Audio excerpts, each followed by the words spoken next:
Welcome to The Power of the P, the podcast designed to help you become empowered in your truth, free of fear. I'm E.L. Brooks, your host, here to bring you expert advice and effective tools based on neuroscience to help you deal with all the stressors in life, relationships, and work. I'm here to keep you off that struggle bus through the power of the P. Are you ready? Then let's go. Welcome to The Power of the P, episode number 11. Thank you for tuning in. 11 is my favorite number, just in case you didn't know. My numerology number is 11, and there's tons of stories that I could tell you about 11 that has happened in my life, but we'll save that and table that for another time, right? So if this is your first time here at The Power of the P, let me set your expectations right now. So the show's format is like a Dear John life advice show, except for I'm EL, so it's Dear EL, where followers and subscribers send in questions of the things that they're dealing and struggling with, and I'll pick one of those questions and give some insight and provide some effective tools that are usually backed in neuroscience, not always, and I'll offer one key takeaway at the end to log into your memory to help you become more resilient and emotionally stable. So today we're following up on last week's episode where Tamara J inquired about letting go and forgiveness, right? So I've decided to take a more philosophical approach this time around, one that opened up my mind to look at things in a completely different way. And when you change the way that you look at things, the things that you look at tend to change. How we perceive things can change because we're actually start to change the lens in which we view the world, right? So let's get into Tamara J's email right now. So Tamara writes, I've been having a hard time moving forward with my important intimate relationships. Recently, I've been struggling with the concept of letting go and forgiveness, particularly in the relation to past hurts and grievances. I found myself holding on to resentment and anger, and I know that that's holding me back from experiencing true peace and happiness in my life. I was hoping to reach out to you for some guidance and advice on how to navigate this journey of letting go and forgiveness. Whatever it is in particular, whether it be a practical tip or mindset shift that has helped you on your path, I would greatly appreciate any insight you could offer. Warm regards, Tamara J. So Tamara, thank you for the letter and the kind words. I always love that the women typically are very kind in their letters, and the men are just straight to the point. But I want to encourage more men to send in emails because we need to rid ourselves of that toxic masculinity, right? So more men need to tap into their emotions to become emotionally stable. But with that being said, I tend to always go off topic, but I'm going back on right now. Tamara, this is common, right? Completely normal. So don't fret yourself with negative thoughts. And to be honest, my approach to letting go and forgiveness is more along the lines of Taoism and Stoicism, right? It's more philosophical. So I'm actually going to share parts of the modalities that got me to think in a different way, to reconnect back to myself, where I empowered myself to align with what really makes me shine, what really makes me happy, what really makes me fulfilled. So let's get into it and start off with this really, really cool quote, right? It says, mastery of the world is achieved by letting things take their natural course. You cannot master the world by changing the natural way, Lao Tzu. So we're living in a world of manipulation and control, right? Order, new order, world order, however you want to look at it, is upon us right now. And I don't want to sound like some crazy conspiracy theorist. I'm just really stating facts, right? We have the technology to track and govern everything and everyone, from employee performance to citizens' behavior, right? With some like China electing to implement a social credit system to track and score you as an individual, which is ironic because that contradicts the philosophy of Taoism, right? Which emerged from the same origins of China. Control is a sign, in my opinion, of insecurity, immaturity, and mostly fear. Taoism, however, is about flow. It's all about letting go. It's the opposite of control. The power of letting go is a form of strength based on sophistication rather than force. And it's the art of accepting and not resisting what is. Let's look at Tao Te Ching regarding governance. And if I pronounce that wrong, just send it, make comments in the in the comment section, whatever. I always pronounce things wrong, so just forgive me. Lao Tzu believed that he actually believed in ruling by not ruling, right? He compared governing a country with frying a small fish. He says, too much poking will spoil the meat. And his meaning was that when you tighten your grip on controls, especially when ruling a country, all types of negative effects will transpire as a result of that tightening grip, right? Basically, when things become too intrusive, very much like our negative thoughts as individuals, but in this case, we're talking about ruling a country, he says that people become rebellious. But when people act out of integrity, this allows people to connect and evolve in a safe, natural space. There are 4 principles that Lao Tzu talks about. So let's discover those 4 right now. Number 1 is the art of non-doing. And this basically is knowing when to act and when not to. If, and more importantly, when we take a good look at ourselves, right? We'll notice that the need to control or be in control prevails in many, if not all, areas of our lives, right? Think about it. We need to control our friends, our family, partners, colleagues, pets, children, and most importantly, all of our outcomes, including our future, right? The need for control is necessary in some cases, like the need for self control or discipline, right? When it comes to making necessary changes or resisting the things that we've learned are not good for us. But there's more control in not controlling, right? More control within ourselves by not having the need to control people, places, and things. There's the concept of planting a tree that Lao Tzu mentions, right? He says you must only plant the seed and water it from time to time and add some fertilizer, and that's it. After that, you must let nature take its natural course. Too much interference would only damage the process because we're interrupting the natural evolution of nature. And the same applies with trust, which is really at the foundation of not being able to let go and forgive, right? When trust is lost, or more importantly, broken, one cannot enforce restoration, right? It has to grow back naturally. And the same goes for anger. The feeling will naturally erode over time if we allow it to take its natural course and don't interfere by introducing these thoughts that are associated with the anger, right? It's simply the difference between controlling and allowing yourself to feel and not make it mean anything. We feel what we feel, but that feeling is simply a signal to change and take action. Number 2 is embracing change, right? There's another quote by Lao Tzu that he says, the living are soft and yielding, the dead are rigid and stiff. Living plants are flexible and tender, and the dead are brittle and dry. And what Lao Tzu is trying to refer to, or what he's referring to, is what I've mentioned in the previous episodes, is that there is a yin and yang to nature. There's a duality to life, right? There is a natural wave of existence, right? There's daytime, there's nighttime, there's light, dark, love, fear, highs and lows. In other words, there's an ebb and flow to life. And what we should learn is we should learn to ride those waves of existence, right? Feeling like a little bit of Matthew McConaughey. We need to just ride the waves, right? All right.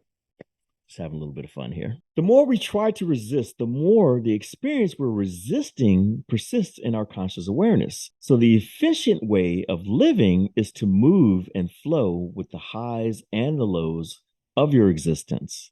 The flow of life, the evolution and transformation are inevitable, right? There's a lack of knowledge around the seasons of life, the inevitable changes, which is why we see so many people clinging to their circumstances, right? So there's this river stream metaphor, right? Where the flow of the river is natural, but the person in the river is resistant to the flow.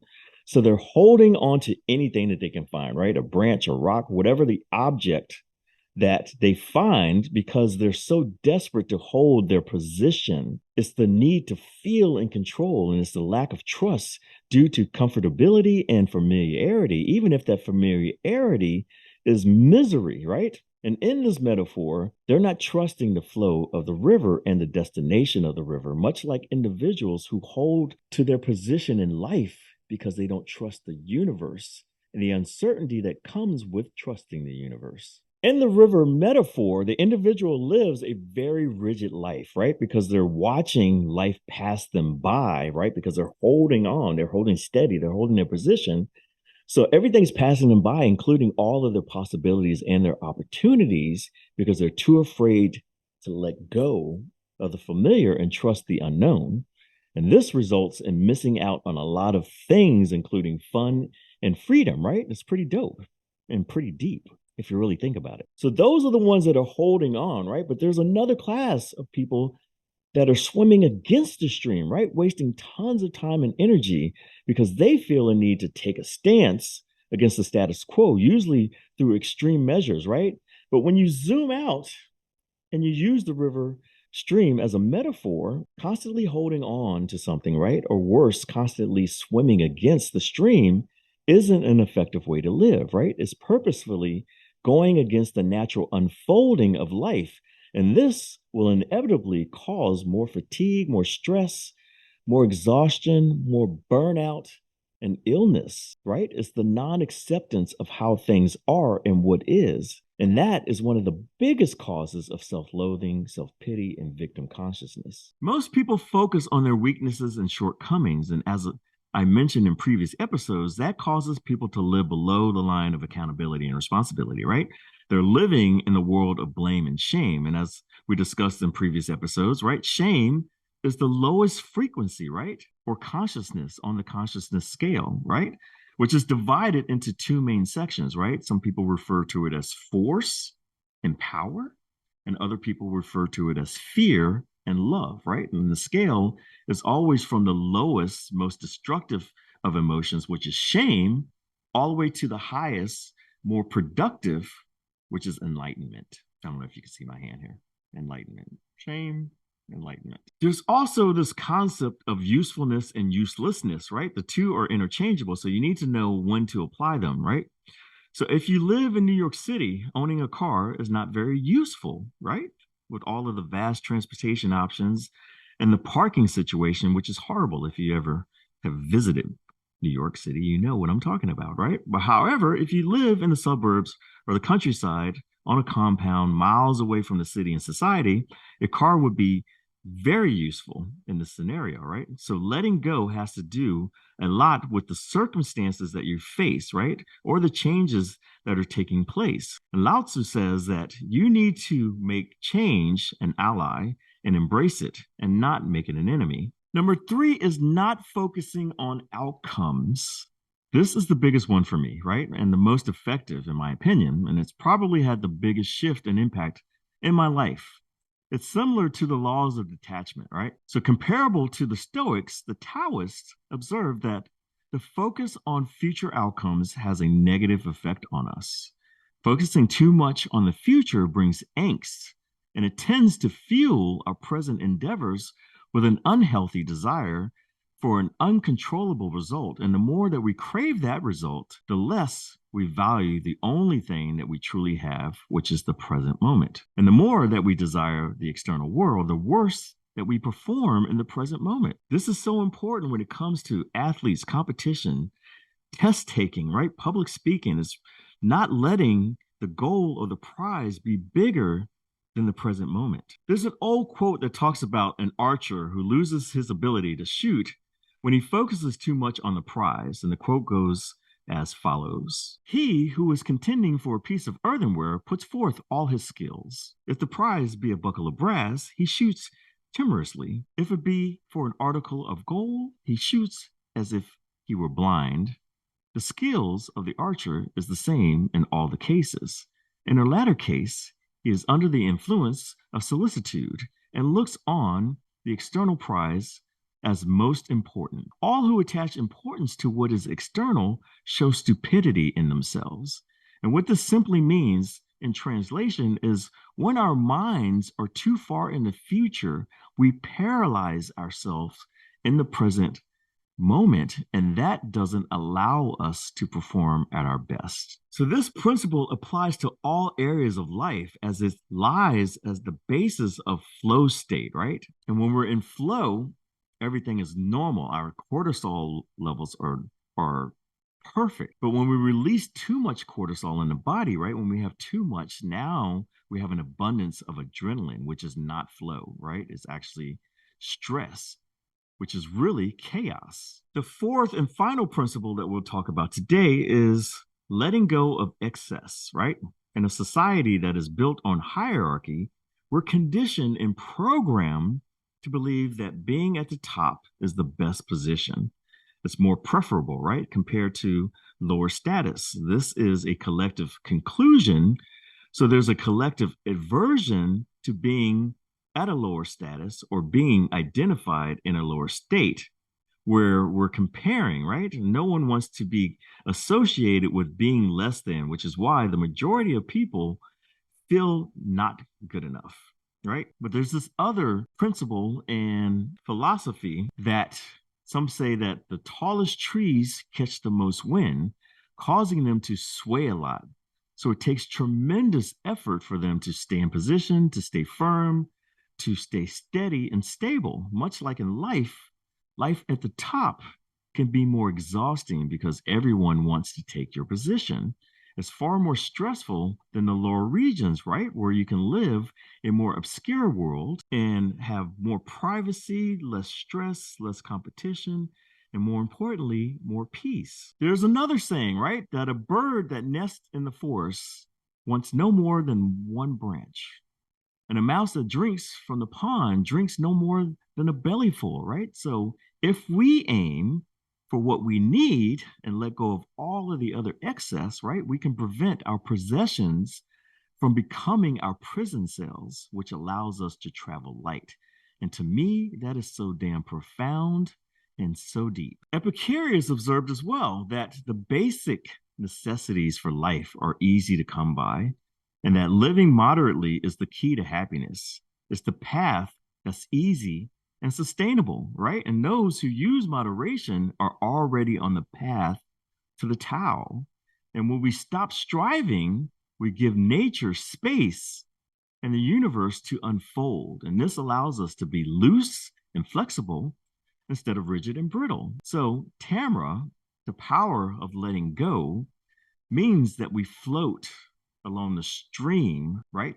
The river, without grasping for any branch, any rock, or any other item that causes us to resist what is. And when we do this, we release all of the dead weight, which allows us to navigate life with minimal effort. And with a key takeaway, right? So I'm going to give you a neuroscience takeaway, then I'm going to end off with more philosophy. How's that sound? So the neuroscience takeaway is this: our emotions control our thoughts and our actions, right?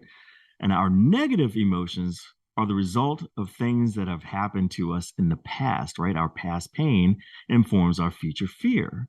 So let's take a bad breakup. I think all of us have experienced a bad breakup in our life, whether it be with a friend or family member or some sort of relationship, right? So in this case, we're going to use a bad breakup, bad relationship breakup, right? So the relationship was something that you desired outside in the external world, right? And when it ended, it created a variety of emotions within the grief cycle, right? Anytime that we have a disturbance, I always tell people that we go through the grief cycle, right? And most of those being negative and low frequency, right? Like anger, shame, grief, sadness. And each of those individual emotions are going to have their own related thoughts, right? So when you go into anger, you're like, that woman left me and this and that, and that's so unfair, blah, blah, blah, blah. Or sadness, like, oh, she left me, I'm all alone, right? And so eventually the brain wants to make sense of what's going on in your body. And so it starts to weave all of those individual thoughts into a story that we eventually start to tell ourselves. And it's usually an unedited story, right? We're leaving out certain parts and all this other stuff. And it's usually a negative false belief that we eventually adopt, right? They left me because I was unlovable. And now that story becomes part of your flow. And you've just grabbed onto a branch or a rock in the river. So the letting go is really the internal dialogue, the past emotions and the past thoughts that are now casting a dismal future that is paralyzing you in the present moment. Much like the river metaphor, there's an undercurrent of emotion that flows through us. And we need to know that, right? So what we really need to let go of is we need to let go of that. We need to forgive ourselves. That's where the truth is.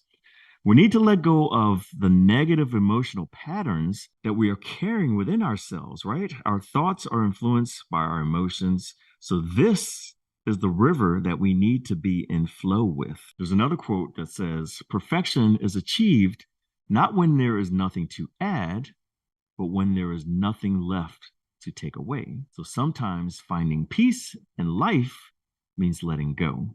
And that's okay, because what truly matters in life will never let go of you. Now you know. One love. Today's episode was sponsored by Help to Love, a platform to open your mind, achieve mental agility, and integrate into the person that you're meant to be.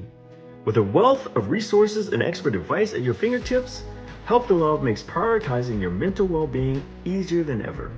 It's a non-judgmental approach to mental wellness to help you design that 10x life you deserve. Sign up today at www.helptolove.com. Join the thousands of users who have already discovered the transformative power. Register for the free webinar that will open your mind and plant seeds for your ultimate breakthrough. If you felt this episode was helpful and insightful, please like, share, and subscribe so that you'll be notified of all of our upcoming content and special announcements. I'm E.O. Brooks, your host. As always, I thank you for your support and especially your time. One love.